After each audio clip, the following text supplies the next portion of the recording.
Hi guys, today we will talk about how to fix or how to solve the problem of not working on CapCut. To know how to fix or how to solve not working CapCut not working, you should just go to settings.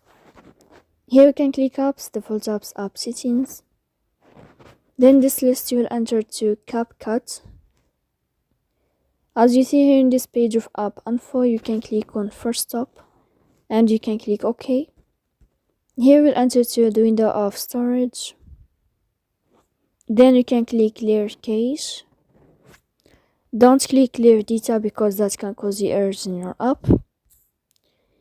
In the end, you can turn off your Wi-Fi and you can wait a moment to turn on your Wi-Fi again.